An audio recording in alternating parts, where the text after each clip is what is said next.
선제 대응 한국, 세계가 격찬하는 보건행정, 국민보건은 말로 되지 않습니다. 최근 주한미군 주둔비와 전작권을 제가 많이 다루고 있습니다. 그러면서 뜻밖의 친중 반미 소리를 많이 듣고 있고 중국은 왜 안 까냐고 하시는데요. 주한미군과 주둔비를 다루면서 중국을 다룰 이유가 사실 없죠. 중국 지자체에서 최근 한국 여행객을 격리 조치하면서 보수 언론과 야권의 반중 공세는 한층 치열해지고 있습니다. 중국인 입국 금지를 최대한 이슈화시키고픈 세력과 반중과 친미 구도로 판을 짜고 싶은 세력이 있습니다. 참 선거가 무엇인지 정말 답답한 마음입니다. 제 집사람도 오늘 아침에 중국인 입국 금지해야 하는 것 아니냐며 씩씩대더군요. 감정적 정서에 민감한 전형적인 한국인, 우리 부인 사랑합니다. 우리는 그러지 않았는데 뒤통수 맞은 기분이랄까 그렇겠지요. 오늘 초치당한 중국 대사는 그게 아니라고 한글로 인터뷰하는 정성을 보이더군요. 현재 12개국 정도가 한국인을 입국 금지했거나 지역을 한정해 입국을 금지 또는 격리하고 있습니다. 많은 분이 중국 여행객 입국을 금지하지 않은 것에 대해 국민청원으로 탄핵을 거론할 만큼 국민의 안전에 대해 대통령 책임을 묻고 있습니다. 같은 나라에 한 하늘 아래 살면서 저는 반대의 생각을 하니 이런 것이 틀림이 아닌 다름이겠죠. 중국에 대해서 입국을 금지한 나라도 있고 대한민국처럼 입국을 막지 않은 나라도 있습니다. 현재까지 드러난 사항을 보면 우한에서 신천지 교인들이 포교를 12월까지 계속해왔고 1월 중순 하순에 입국한 것으로 알려져 있으며 이들은 모두 한국인입니다. 책임을 신천지 그분들에게 떠넘기려는 것도 아니고 정부를 두둔하려는 것도 아닙니다.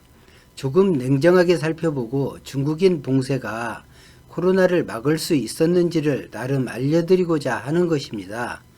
우선 코로나가 11월 처음 발병하여 어느 정도 퍼진 12월 시점에 경각심이 높지 않은 상태로 중국 여행하는 분들 적지 않았고 세계 많은 사람이 중국 여행이나 비즈니스를 위해 방문했고 귀국했거나 다른 나라를 경유하며 여행했습니다. 그들 중엔 당연히 한국인도 포함되며 한국에 온 중국 국적이 아닌 외국인도 포함됩니다. 중국인 입국을 막으라고 지금도 목청껏 외치는 분이 있습니다. 중국인 입국을 막으려면 동시에 해야 하는 것이 있습니다. 한국인의 중국 방문을 최우선으로 금지해야 합니다. 중국에서 돌아온 한국인 모두 증상 유무와 관계없이 격리해야 합니다. 무증상 확진자도 이미 여럿 확인되고 있으니까요.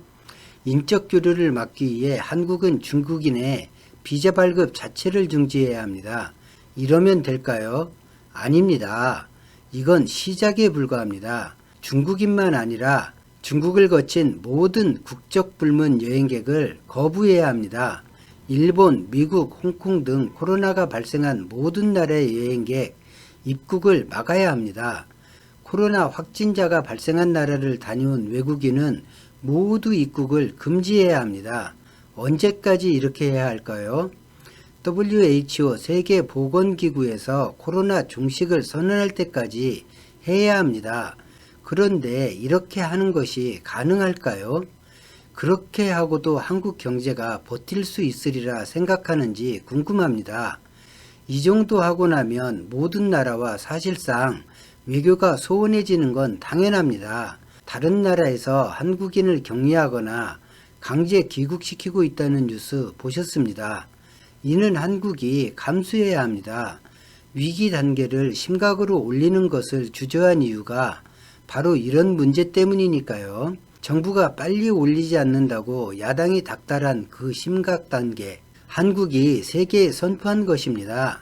한국은 심각한 코로나 감염 국가다. 그러니 너희가 알아서 조심해야 한다. 라는 발표와 같은 것입니다. 이런 부작용을 감수하고 국민과 선진화된 보건체계를 믿고 선제 대응을 하는 것입니다.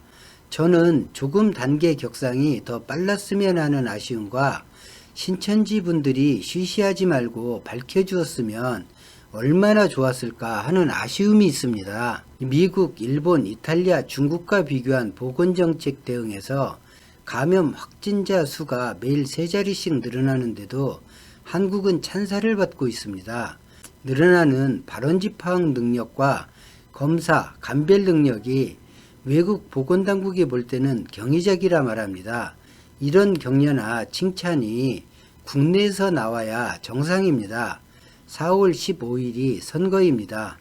코로나 때문에 현장 선거운동이 사실상 어렵습니다. 아무리 그렇다 해도 질병의 공포를 지역감정과 연계하는 것은 하지 않았으면 합니다. 앞서 말한 대로 중국 관련 입국자 모두 입국을 금지했다면 12월 중순부터 또는 1월부터 이렇게 했다면 한국은 코로나 상황이 모두 끝났을까요? 이 불가능한 전제들을 모두 충족했다면 그렇다고 말할 수 있습니다. 지금 이탈리아를 중심으로 인접국으로 빠르게 확산하고 있습니다. 한국은 코로나가 끝났다 해도 입국 금지 정책은 계속해야 한다는 것입니다. 중국인 입국 금지가 예방이나 최선책이 아니라는 것과 사실상 실효성도 없다는 것을 모르는 척해서는 안 됩니다. 외국인은 입국장에서 검역을 강화하는 것 외에 다른 방도는 없습니다. 매년 코로나 계열 전염병은 크게 혹은 작게 나타나고 있습니다. 인플루엔자 독감과 마찬가지로 사라지는 것이 아니라 정착하는 계절 질병이 될 것이라고 하버드대 교수가 밝혔습니다. 세계 인구 70%까지 감염 가능성을 말합니다. 매년 가을부터 한국은 모든 나라와 인적 교류를 중단해야 할까요? 어리석은 주장임을 알면서도 정치권이 하는 이유는 감염 공포와 정치적 편중에 따라 비판하는 사람보다 끌려오는 사람이 많다고 계산하기 때문일 것입니다. 단지 중국인만 입국을 금지한다고 코로나를 막을 수 있는 문제가 아닙니다.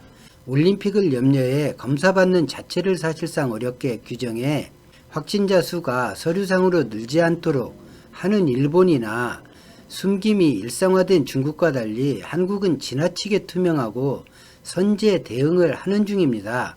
그리고 이런 행정은 국민 보건에 긍정적인 결과를 가져올 것입니다. 그리고 일부 비협조적인 접촉 의심자를 제외하고는 스스로 자가격리하는 등 국민의 의식도 매우 높습니다. 반중 친미 외출 수는 있습니다. 하지만 중국에서 원료나 부품이 들어오지 않아 당장 3월이면 마스크 생산이 어렵다는 뉴스 들어보셨을 것입니다. 마스크뿐만 아니라 자동차 생산이 멈춰섰습니다. 친중은 아니어도 반중하는 국가와 장기적으로 경제 문화 교류에서 협력하는 것을 중국이 달가울 리 없을 것입니다. 또 현 야당이 집권한다 해도 그렇게 반중을 강조했으니 중국과 제대로 된 외교가 가능할지 의문입니다. 과거를 애써 부정하면서 친미만을 주장하는 것도, 현재 한국 처지를 부정하면서 반중만을 외치는 것도 현재와 미래 국익을 모두 갉아먹는 행위일 뿐더러 스스로 확장성을 없애는 아주 바보 같은 짓입니다. 공포와 지역감정에 기대 표계산하지 말고 국민의 안전과 행복을 위해 정치하시길 바랍니다. 개인도 마찬가지지만 나라와 나라 사이의 신뢰라는 것은 어렵게 쌓아 만들어지고 잃는 것은 한순간입니다. 제 첫 구독자이신 남군까칠 칠남매님께서 벌써 몇 달째 모습이 안 보이셔서 아프신 것인지 걱정이 되는데 건강하시길 바랍니다. 구독자가 5만 명이 된 날입니다. 오늘 영상은 여기까지입니다. 고맙습니다.